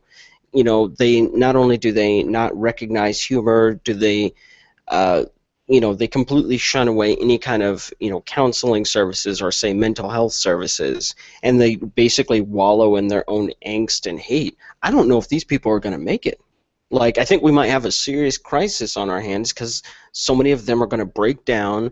They'll become non-functional members of society because they're not using the natural tools that we as people, to kind of jump all the way back to an earlier topic, these are tools that we built up over time as, I don't know, I guess you could say phenomenons to help us cope with the problems of being creatures that are more intelligent than most others. And as I said, we can muse about the nature of our own existence. And being human is a hard experience. It is. I mean, I don't think anyone's going to disagree with that. Being human and being alive and going through this whole thing, just this thing called living, it can be really hard sometimes. Sometimes it can just break your little will, and you don't know if you're ever going to get back in the saddle and keep going. And humor is a thing that helps us do that. It is a thing that helps us cope with the horrors of the world. And they are so wrapped up in themselves, in their own little sensitivities that they cannot sit back and appreciate the fact that we can joke about horrifying things. And it doesn't mean that people believe that you should do any of those horrifying things, because the vast majority of people that you confront with a very, very just utterly fucked up joke, they're going to be able to laugh, but they can separate those two things. And these kids, for whatever reason, haven't learned that. Like, it's a little weird to sit there and, you know, look at this stuff happen every single day, and we're having conversations about grown adults. Most of these people are over 20 years old. They're grown adults, and then I turn and look at my 12-year-old niece and realize that she can take a joke better than these people can, and I'm like, holy hell, you know, what is that? I don't think that when they get out here late in the world, I don't think that they're going to make it. You know, I just said that, but I seriously don't. Like, heaven forbid any of them go and see Bob Saget actually do stand-up, not talking about Full House, but Bob Saget as he is, like, they will die. Like, they'll lose it. Even if, what was it, I'm trying to think. It wasn't a documentary, I don't think it was, but it was all about the aristocrat joke. And it was called The Aristocrats. And it's like about one of the nastiest, most just objectionable jokes of all time. And they're all talking about this joke because it is foul, it is gross, it is disgusting. We all know this, but we realize that it's a joke, and it's built in on itself, and there's so many different ways to tell it. These are kids who won't even be bothered to research into that or even understand why it's funny. There is, I guess you could say, you know, I'm making air quotes right now, a science to humor. There are people whose job is just to sit down and understand why we laugh at things and why certain things have a different type of appreciation, why there are certain groups of people who find a particular joke more funny than other people. But these are kids who just plug their fingers in their ears to anything that they don't like, and they're harming themselves. And I don't think they realize that, and no one has the balls to tell them. Well, I think you got part of it right, completely right. The humor is a coping mechanism, and God forbid people learn to cope, because then they wouldn't need all of the drugs and expensive therapies and all that other shit to get through life, and safe spaces and puppies and pictures of puppies and Play-Doh and freaking college. Come on, all right. Okay, with that, we should thing the thing. Yeah, we will thing the thing. The topic of tonight. That corpse, Rachel. Yeah. Oh God. Yeah. Stop it. Get away from it. Let it decompose. Hey! I will have you know that I have a space heater there. You know, and I've been soaking this body in a fucking bathtub. How dare you take that away from me? Okay? I know it's human jerky and stuff, but I will fucking repurpose the hell out of it. Okay? Because I am a recycler, you know. That's you know, I'm practical, you know. Reuse, DIY, you know. It's like a DIY sex doll. Allison. But seriously, folks, necrophilia is wrong. At least the way Rachel does it. No, you're actually supposed to soak the body for a very long time, I hear, and some people make their own holes, and yeah. Okay, I thought we were talking about humor, okay? This is I don't know. You fucking know what my humor is. Yeah, let's just do it. Just okay. Now this. But yeah, in all seriousness, tonight's topic is about the difference between holding women accountable when they act badly in certain sexual liaisons, or just in general, whenever it's even remotely dealing with sex, the difference between criticism and slut-shaming, and how slut-shaming is usually a way for feminists and social justice warriors to shut down discussion on things that really arguments that don't really hold up, to be perfectly honest. There are a lot of arguments in regard to the murkiness of human relations, you know, and the way that the double standards that we have as a result of that. I mean, I think we can probably give a couple of examples here. I mean, does anyone want to give a particular example of the difference between slut shaming and sexual accountability, holding somebody accountable? I got a real good one, and You have a really good one? Yeah, there were some discussions that took place on Reddit that were just polar opposites, and they took place over a year apart. There was a blog post written by a feminist that thought it should be law that if a woman has a sexual relationship with a guy and he cheats on her, that he should be prosecutable for rape for all of the times that he had sex with her while sleeping with other women behind her back, because he was violating her standards for consent. And I got into a long argument over that with several feminists. I believe social justice warriors use the term dogpiling to describe what was done there, but it wasn't really as hard to handle as they make it out to be. But in any case, the gist of their position was that anything that she feels because of finding out that she'd been cheated on, any being emotionally abused that she feels, he's totally and completely 100% responsible for that, and therefore he's guilty of rape for violating her terms of consent because he has made her feel violated after the fact, even though she consented to sex with him. And then, lo and behold, along comes the whole conspiracy controversy, and you know, there you have Zoe Quinn getting defended by feminists for cheating on her boyfriend with 5 different guys, and they're calling it slut shaming. Allegedly 5. We have no idea of an actual number. We have no actual number. We don't know. It could have been more. It could have been less. We don't know. But she was accused of cheating with 5 different guys. Well, she admitted specifically herself. She admitted to 5. And in any case, 3 are known. The number's not really relevant.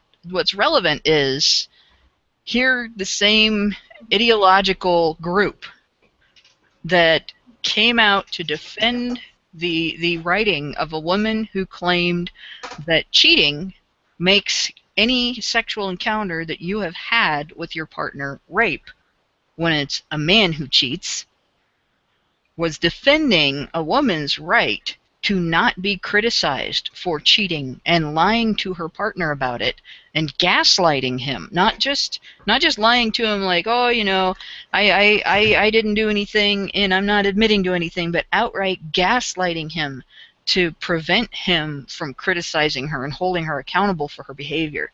So she literally emotionally abused her boyfriend, and their cover for it is stop slut-shaming this woman. There's your double standard right there.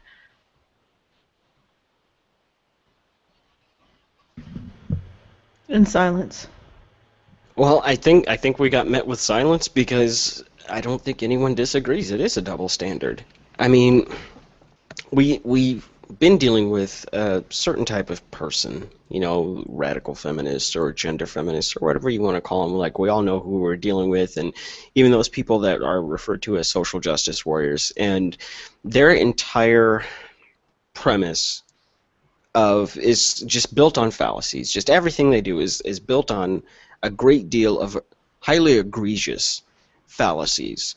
They talk a big talk about equality and all this other stuff, but then turn around and they want to apply standards that are not applied equally. See, there's this funny thing where the word equal is the root word for equality, and that also means you need to apply things evenly across the board where applicable. So if you're going to say that it's rape in one direction, then it has to be rape in the other. If it's slut-shaming in one direction, then it also needs to be slut-shaming in the other direction. If you're going to apply these things, we have to apply them equally. The only way that we get true equality is to apply those things even-handedly, and we have to hold both men and women accountable for their actions in equal measure. Like, if we want justice to truly be balanced and to truly be equal, we're going to have to do that. And sometimes, like, I hate to be the bearer of bad news, but guess what? Sometimes women do fucked up shit to people. Sometimes men do fucked up shit to people.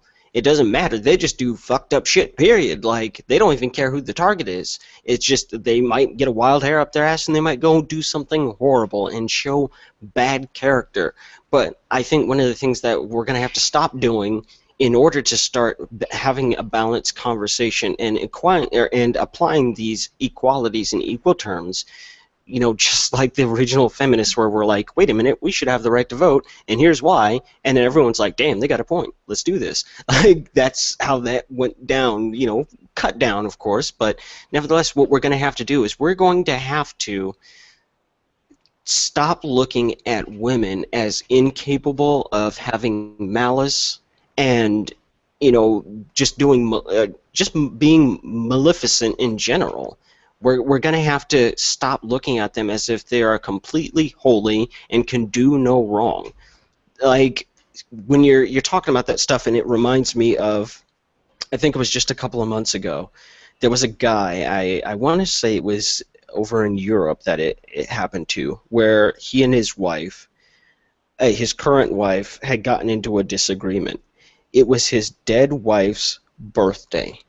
Like, the woman he had been married to before, and the only reason that they were not together anymore was because she died. And he wanted to go to her grave for her birthday, and his current wife became irate over this. And so they end up having this dispute, and then things are all great and good. No, she leaves and comes back like 5-10 minutes later and dumps a pot of boiling hot water on this guy, and he's just completely scalded. Like, they show pictures of it, like his skin was melted off, and it's like, holy shit. And strangely, there are people that thought this was okay. Does that really seem like an okay escalation of, I have a disagreement with you? And even then, how tragic is that? This guy says, this is somebody that meant a lot to me, and now they're no longer here, and I want to go to the place where their remains are, and your response is to pour boiling, scalding hot water on another person? Like, are we kidding? But that's the kind of stuff that happens. I've made comparisons to Kill a Mockingbird before, which is considered one of the great American pieces of literature.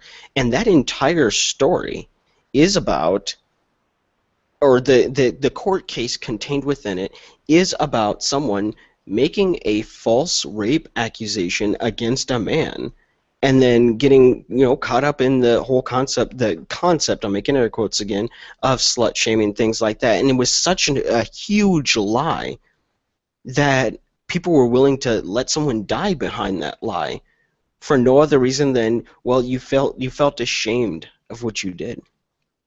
That's the stuff that really bothers me about this. We cannot have a real conversation about the things that happen to people and fixing issues contained within our society until we start treating people as equal, and that means holding all of us accountable to the same standards.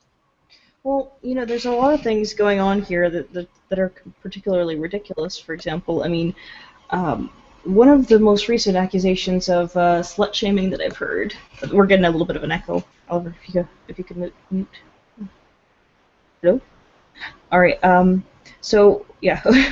One of the things that I've noticed is that there was a debate, there's been this debate about school dress codes and stuff like that, and with these girls who have been boycotting dress codes in high schools and stuff like that, have been saying is that it's slut shaming and body shaming. They don't understand what the fuck that even means.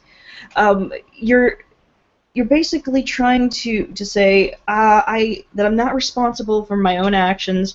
I want everybody to be put into a situation that may make them uncomfortable, who come from a variety of different backgrounds, who may not be as open about viewing your body as you seem to be about bearing it. And it's kind of a weird situation, because I know about a story of of real slut shaming, and I'll tell you what it really looks like. I mean, these feminists will constantly talk about this mythical time when they particularly faced a whole bunch of discrimination. Well, my mom actually faced some real discrimination while she was in Puerto Rico, and she was raped while she was over there, and she went to the police and she told them what had happened, and she reported it like she was supposed to, and they laughed at her and they threw her out and they called her a slut. And that was exactly how it went down.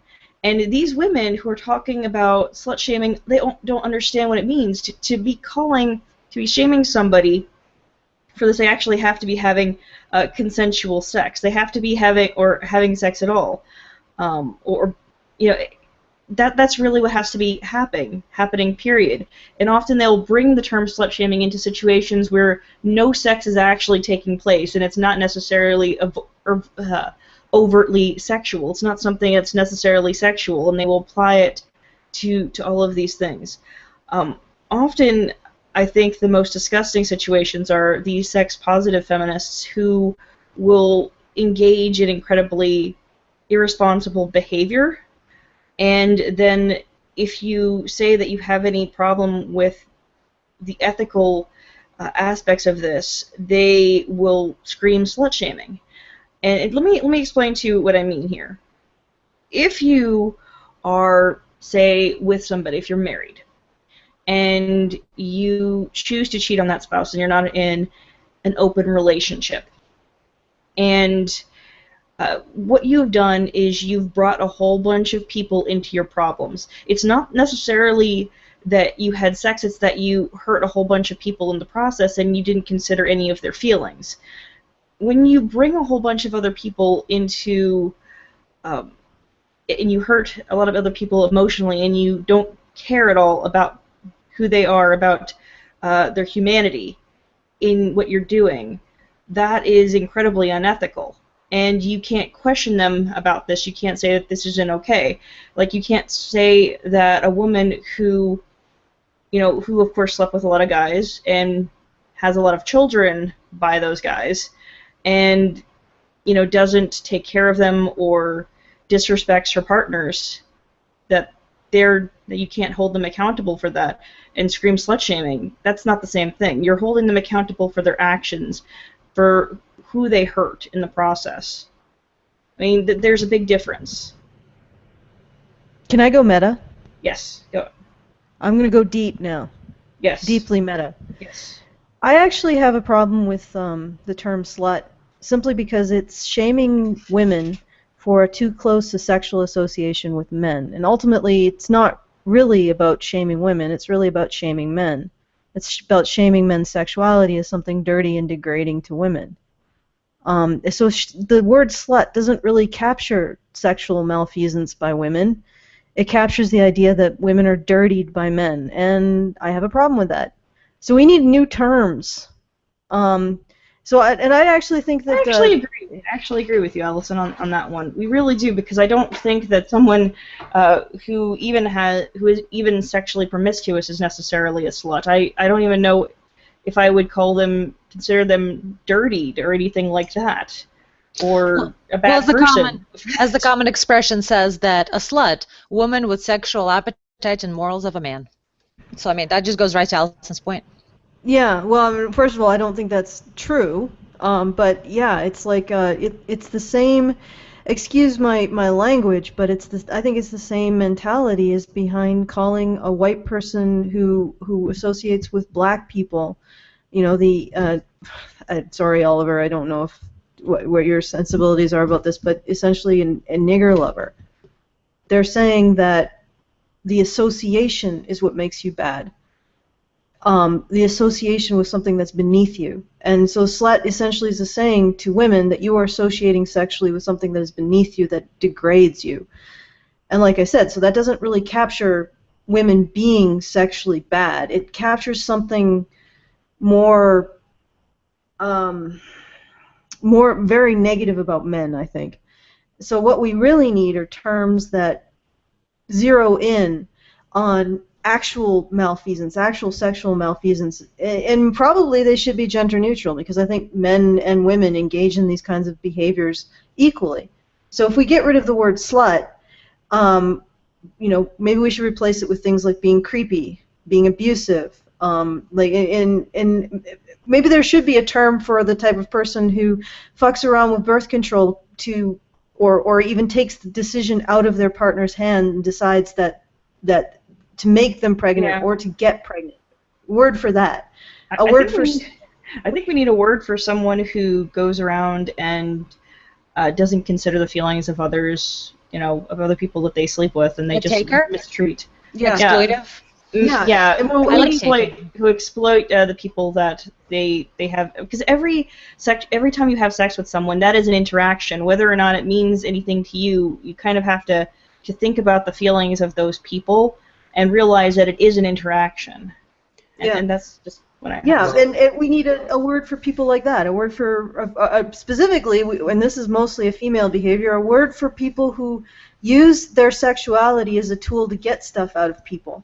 Well, I like the word whore for that, and slut for the ones that are actually good. Allison, I'm going to have to find you 25 Patreon credits for your triggering language behavior on this stream tonight. If you just hold on, we will be sending someone over to your place of residence to collect, as well as send you to a rethinkification camp so that you can adjust your language and your attitude for the future. Fuck, I can't even finish that shit. I was trying. Because you haven't been womaning right. You haven't been womaning right, Allison. I was trying. I was really for considering men and women to be sexual equals, and that neither of them really dirty the other. Yeah. There's no dirtying going on. The purity myth. Yeah, there's no dirtying going on. That's the problem that I have with slut. But I also don't think that whore should be necessarily a bad word. Because as far as I can tell, and I've gotten into arguments with people over this, particular women, women who are prostitutes are plying a trade, and they have abilities and knowledge that other people don't have, and maybe should endeavor to have. And maybe it should be a situation where, male prostitutes make as much as female prostitutes, but that is what it is. So it's like, why is whore a bad word? Because really the behavior there is not being a whore, it's being a con. And that's something different entirely. The bad association between something that is a legitimate profession and somebody who is tricking you and betraying you, essentially. Well, there's always been different words for it, to be honest. Yeah. There's a ton of different words for women who are, The English language is not. And I also wanted to say something else. What's interesting is that you could say that slut was about policing women's behavior and making sure that they don't offer up too much of themselves to men. That's really what slut means. But I like the word word. I like the word word. More meta, Rachel. More meta. Go fuck your corpse in the corner. For stab. Slut is for stab. You cross the picket line. That makes you a slut. It's woman for scab. Go back to your desiccated corpse and let me finish the meta. Whatever you trollop. Yeah. So, gosh, I think I've forgotten. No, I'm not going to forget this. We use slut essentially as a way of saying that women are too closely associating with men. They're giving too much of themselves up to men. And this is how feminists are using the term internalized misogyny. They're essentially saying that women are too sympathetic to men. It's a very similar concept, that women are giving too much of themselves to men, but in terms of their emotions, in terms of their sympathy, in terms of their compassion. That's what internalized misogyny means. It means that you care about men. That is the only exclusive context where I've seen internalized misogyny used. And not just care about men, but perhaps sometimes take a hit to your own whatever in order to be decent to another human being and let them be happy. What a wild idea. Basically the definition of love, incurring suffering in order that somebody else doesn't, so doing something nice for someone, taking away from yourself, that is also considered internalized misogyny, or actually looking appealing to the other sex is internalized misogyny. And I'm so sick to death of that insidious expression and idea. It is like a mind virus. How about we start going that towards everything and saying anything that we don't like, it's just, oh, it's just your internalized whatever we made up, so that we make the person's individual decisions completely invalid and up for question. Yeah, well, it's a way of policing women's behavior, once again, which was slut-shaming before. It was a bunch of women saying, hey, women are doing things that they're giving too much of themselves to men. It's exactly the same concept. You're giving too much of yourself to men. Well, what right do you have to judge that? Like, maybe I want to give this to men. Where did that become a bad idea or a bad thing? Maybe I do want to be sympathetic to men. Maybe I do want to feel compassion to men. Maybe I do want to have more of a balance and not just have everything center around women. Like, and maybe I find that to be empowering, to get away from the idea that I'm a victim, to get away from the idea that I'm defined by being vulnerable because I'm a woman. And maybe look at how men are vulnerable. Why? Because they're men. Because it gives it more of a balance, and it creates more of a sense of us all being in it together. Like, what? All right, okay. But I just find it interesting that this is internalized misogyny is the new slut shaming. That's essentially what it is. Saying women have internalized misogyny is the new slut shaming, and at some point, people are going to make that connection, and I hope they realize this time around that it really is women doing it, and that it really is this almost this, I don't know, this sort of fascistic sisterhood that creates these concepts. It has nothing to do with men. Men don't want to not have sympathy directed at them unless they're white knights or male feminists who seem to really be offended at the thought that I might actually be in a position to actually provide sympathy to them as vulnerable. That seems to really bug the fuck out of them. But I think a lot of guys would like to have sympathy for their issues, you know. And what's wrong with that, you know? So I don't think it's men. It's not so much that there's anything actually wrong with it, as there is this sense of entitlement among so many women, specifically because they are so pampered and they are so tolerated in their solipsism. We've really, over the centuries, we've divided humanity into two distinct classes of people. You have the up on a pedestal, pampered, special treatment. The deference is the word I'm thinking of. Women get deference. Men's issues, not even just their issues, men's existence, really. The needs of men and boys, the experiences of men and boys, and their responses to those experiences. They have to put that aside in order to put first women's experiences, women's issues, women's responses to their environment, women's welfare, and the welfare of women and girls. And in all honesty, the welfare of women gets often put before the welfare of children. And partly because it's assumed that women are beneficial to children, but mostly not. Mostly just because they're women.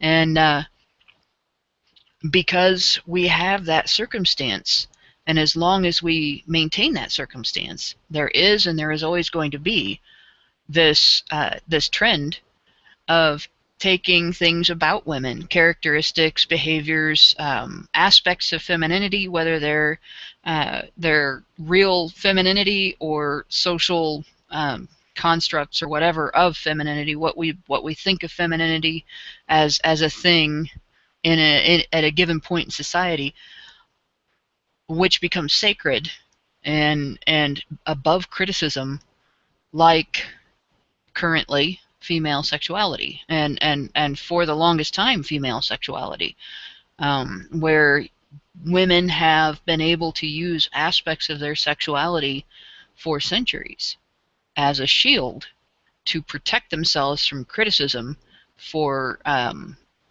dysfunctional characteristics or dysfunctional behavior, or simply faults, simply mistakes and flaws. That you cannot criticize anything about a woman without having her put her sexuality in front of it and then claim that you have offended it. It's what the anti-fat shaming movement is about. It's what the anti-slut shaming movement is about. The dress code protesters. Dress code protesters aren't protecting women's right to not have their sexuality manipulated and controlled. They're protecting women's right to women's ability. They're using their sexuality as a cover to protect women's ability to indulge themselves in something that men don't even have the right to do. Boys don't even have the right to do. Using well, the social acceptance really of their choice to use fashion like a peacock uses feathers. You know, when guys do that, they get made fun of. The word metrosexual was really created as a derogatory term. That was a way to make fun of a guy for looking snazzy. You know, it's the idea that it is an attack on women, an attack on girls to limit what they can wear to school based on it being an academic environment. To expect a level of professionalism from a student, whether the student is male or female, that doesn't come from feeling sexually attacked. It comes from feeling entitled to flout that environment, to flout that standard, specifically because they're girls. It comes from feeling like their gender entitles them to special treatment. Guys might have to look professional. Guys might have to look neat and tidy. Guys might have to cut their hair. Guys might have to shave to go. There's rules at schools that guys have to shave their beards and mustaches. You know, guys are told that they have to alter their bodies for school. They're not allowed to come to school with muscle shirts on. And some I can't think of it. It's not precinct. That's police. But in some schools, not school zones, but yeah, in different school systems, different communities have rules like that. You tell guys that they can't come to school in shorts. When I was in school, we couldn't wear shorts. A girl could show up in a skirt that you could read the day of the week on her underwear if she bent over too far, and the teacher wouldn't say anything. But I had a male classmate in the 8th grade that got sent home for wearing shorts that were as long as capris. And they were labeled shorts because they didn't go down past his ankles. In a building with no air conditioning. So we have gotten to a point where girls and women feel that their gender entitles them to so much that we're aware that men and boys aren't equally entitled to, and we're aware that men and boys don't indulge in, and we're even aware that a lot of the reason that they can't is because they are expected to take on the tasks and the risks and the inconveniences that we don't. Jobs that you can't dress cute to go to work in. You got to wear something that protects your body, or you have to look professional. You have to basically look like somebody that's taking what he's doing seriously. These are things that should be completely alien to us. The idea that we have an entitlement to indulge ourselves in a way that men and boys don't, and that we should use our sexuality to protect that entitlement. That should be an alien thing. We should be questioning that to the point where you'd laugh at somebody for putting forth the idea that we should be doing that. And yet it's the norm today. The idea that Well, what I wanted to add is that what we're talking about here is beyond things like dress code, is that sex is incredibly complex. It's a very complex issue because this is a very emotional thing, and maybe not every interaction is specifically emotional, but it is intimate. And with every interaction like that, you have to treat it with the potential, I guess, with a certain level of care. I mean, I'm not talking about being incredibly sensitive to I'm not talking about walking on eggshells here. I'm talking about, just basic consideration of the people you sleep with and your conduct and everything like that. And who might be hurt in every interaction. So, there we go. And I'm only talking about the parties involved, and that's it. Just to finish what I was going to say, just the idea that your gender should entitle you to such special treatment, and the idea that your sexuality should be a shield for that, is far more insulting than any of the things that feminists attribute to men when they talk about slut-shaming. It is more... It makes you more of what people think of when they say whore than anything else, any other aspect of sexual criticism of women and sexual behavior. It's essentially it's limiting you to your sexuality as the definition of yourself.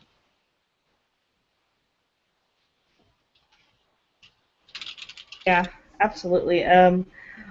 My only final thought is that yeah, there's an idea that men can't be hurt sexually, and that anything that happens is okay. I don't know. I just wanted to add that to this. It's just I think that there is definitely a level of blame that is placed on men, and all you need to do to see the level of blame that is placed on men sexually is when a woman is pregnant. Who got her pregnant? He got her pregnant. Not both of them. He did. There you go. Okay, I just wanted to. This is breaking news. Apparently, at the XOXO festival, you cannot talk about sex without written permission. I just thought I would throw that out there. Yeah. What? Yeah. Oh my God. Yes, it's part of the code of conduct now. But Oliver did want to get in here. I don't know if he wants to speak to that or something prior. Well, it was something prior. It was just a thought that I've had for a long while. It's wrapped around these topics and things like that. It makes me wonder, and I want your guys' opinion on this. On what is it going to take to? I'm trying to think of how to word this. I guess the real question is, what is it going to take to get people to kind of stop and realize that men and the consent, that's a big topic that always comes back. And when it's really confusing for me that a man's consent for any action, right, is never brought into question. Just as we talked about earlier, and stuff was done to this guy. And why is it that there's always this implied thing that if some kind of sexual altercation hasn't occurred between two people or even several people, why is it there's always this assumption that, one, the man instigated it, and two, that he consented to it the entire time? Like, we've heard stories multiple times over of men being sexually assaulted by women, and obviously there's huge issues that happen in prisons across this country and many places in the world, but these things are never brought in as a factor in any of these conversations. It's never brought up in any kind of legislature, at least from what I've seen. What do you guys think that it'll take for that to start being a thing, and it's a thing that is seriously examined, I suppose? Feminism has to stop being the loudest voice in the gender issues discussion before that can even really become a mainstream discussion, because that is one of the many aspects of gender roles that they exploit rather than fighting against. And it's specifically what did I call it when I wrote about the gatekeeper to consent? That women are considered the gatekeepers to consent. That men, like, nobody cares about a man or boy's consent, right down to the point where if there was a court case in which an 11-year-old boy was held responsible for child support for the child that was conceived when an adult woman molested him. His consent didn't matter. The fact that he couldn't consent didn't matter. He was presumed a responsible father because she got pregnant. And we have such a mentality in our society, that men are always ready, that men always want it, that they always want it with a female, that it's just completely ignored that men can have their own preferences and their own experience related to a sexual encounter, other than the one portrayed in movies like Porky's. Yeah, we're really going to need to have some frank discussions about sex and relationships and just human sexuality as a whole, because that's really not taking place in the mainstream, at least in these discussions about consent and male sexuality and stuff like that. We're not really having those discussions. It's not really honesty when it comes to, especially the radical feminists. They view sex as almost this tool of power, this way of correcting women morally and keeping them in their place and subjugating them. It's not something that you do out of love or an emotional connection or even just to have fun. It's something that men do to women, heterosexual sex specifically, to keep them in a subordinate position, to keep them barefoot and pregnant. That is the mindset, and that is what will continue to be pushed if we can't have these frank discussions about sex. Yeah, it's definitely what they articulate, and it's obviously what the coffee shop feminists believe. But I think the feminists at the top of the feminist food chain see sex as their meal ticket. It is exactly as predatory as it sounds. They exploit human sexuality and all of the emotions surrounding it. The fact that men develop their nurturing self by way of protecting people, and therefore they're going to be more vulnerable to scams that rely on triggering their protective instincts, and the fact that women are easily outraged over any affront to their egos. All of these things are exploited by feminists, and they're particularly exploited by the leadership of feminism for money and power, particularly political power, and the ability to agitate for law and policy that creates more jobs for their other meal ticket, women's studies. All right, guys. I think it's that time again. It's that time. Yes? Oh no, Allison. Yes, it is the time. It is the time. It's the time to say goodbye. Are we going to sing a song? We're going to sing, well, maybe in a meta way with no tune or melody or anything. That's pretty fucking hipster, Allison. I know, This it's going to be is the show that never ends. No, you can't have any rhythm. It has to be completely atonal and no rhythmless and just sound like people talking. And this will be the song. Like Pac-Man eating the wafers. Waka, waka, waka. Waka, waka, waka. All right. Depending on what system you're playing on. I think Brian has a shout out. Yeah, I just wanted to say, I know this isn't on the Nerdcast, but it's like, big news for those of you guys who follow, and I noticed people in the chat were talking about it. So, Christopher Lee, actor, passed away this morning, and I wanted to send my condolences to his family and loved ones. I was a huge fan. I mention him because he is, or was, quite the man to look up to. Yes. I admired him as a man quite a bit. Me too. He spoke several languages. He was in he worked for like the Secret Service, I think. He was a decorated soldier. Yeah, decorated soldier. He served with the Royal Air Force. Black Ops. He was an intelligence officer. for the North African campaign, later in the Central Registry of War Criminals and Security Suspects. And, you know, he was in over 280 films. You might know him as Saruman or Count Dooku or Count Dracula or any other number of movies that he did, and Scaramanga from James Bond. So he's been in a lot of stuff, and this did a lot of great things and lived a very full life. Oh, and he was in a heavy metal band called Charlemagne.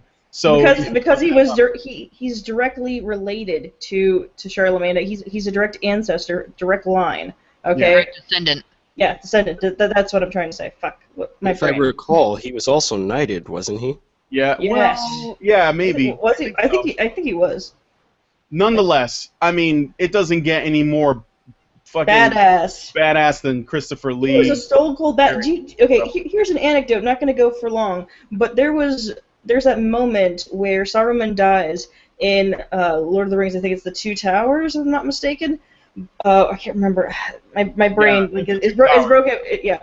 Okay, so he dies, and he actually asks Peter Jackson, "Do you know what the sound of a man being a backstab is? Do you know what that sounds like?" And he says, like, "No, I do." And so he told him exactly what it sounded like so that it could be more accurate. And basically, it's sort of this kind of a gasp because your lungs compress a little bit because it kind of goes out a bit as it goes in. And so he gave them. He knows. Yeah, he's badass enough to know the sound of a backstab. Oh yeah. Christopher Lee has gone to the Grey Havens, and we're glad to have been. I feel treasured to have been around during his reign as a complete man, badass. Man's man. And I'm done. Shit. Yeah. I'm gonna drink to him. And we move on to the shilling. The shilling. Well, no, not quite the shilling just yet. I'm pleased to report that Lauren Southern will likely be joining us to talk about her experiences with Slutwalk. I have asked her if she wanted to come on, and she has said yes. So all we need to do is hammer out a time and place for us to talk to her.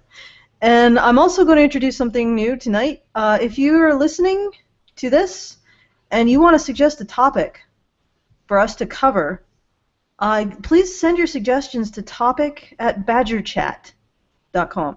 That is, no, sorry, I've completely screwed up. Topic@badgerpod.com. That is topic@badgerpod.com. Like the pod, like the pod people. POD. POD, yeah. And do send your topic ideas to that, and we'll look at them. And if they're not too terrible, we might do them. And maybe if they are terrible, we'll do them. We roll that way. They may end up on any of the 3 shows, right? Sure. You can send a topic suggestion upon any of the 3 shows, and we will consider them deeply. We will give them deep thought, very deep. And then the other thing is I wanted to do a shout out and a thank you to Daniel for doing the animation for this show this week, and B. Pavilica for his artwork, because he's done some great stuff. He actually was responsible for some of the artwork in some of our innovations. Last week he did the one, I believe, for the Pulp Fiction Tarantino film review, and so there are our 2 new volunteers, and we appreciate them greatly. We still have openings for people helping out with condensing shows and doing annotations for the show, because we lost our guy who does annotations to, I'm not sure what we lost him to, but we lost him. So we do need someone to help out with annotations so that people can skip our topics that are apparently cringe, or no, not our topics, our intros, which are apparently cringe-worthy. Well, but the thing is, guys, that's what we're going for. That's what we're aiming for. We want to make you guys cringe. We want to make you guys just be like, oh my god, why am I listening to this? Allison, don't give it away. I know. Quiet. Go back to raping your corpse, Rachel. Hey. The correct term, the politically correct term is human jerky. Okay. Just. Human turkey. Okay. All right. Okay. Well, Mummies are sexy, Allison. How dare you? Liveliness challenged individual. Likeness. Animation challenged individual. I see. There you go. You with your Okay. fucking living privilege, Allison. How dare you? Oh. All right. Okay. And now it is time for the shildo, because I saw in the chat everybody's like, "Oh, the shildo, the shilling, the shilling." All right. Well, if you don't want to listen to the shildo, I would suggest dropping now, because I'm about to engage the shildo. And what I wanted to talk about briefly is just this culture of celebrity worship and worshiping people who have a great deal of skills at things and have particular points of view that you appreciate. And what I want to point out is that I really don't like that kind of idolization and pedalization of people, because I often find a lot of them haven't really done the work to question what they believe, to question themselves, and to work on becoming the change that they want to see. And because we idolize people and we idolize solutions, we seem to be making the same mistakes over and over again. We rush to stand behind another label, and we start to feel contempt for anyone that isn't that label.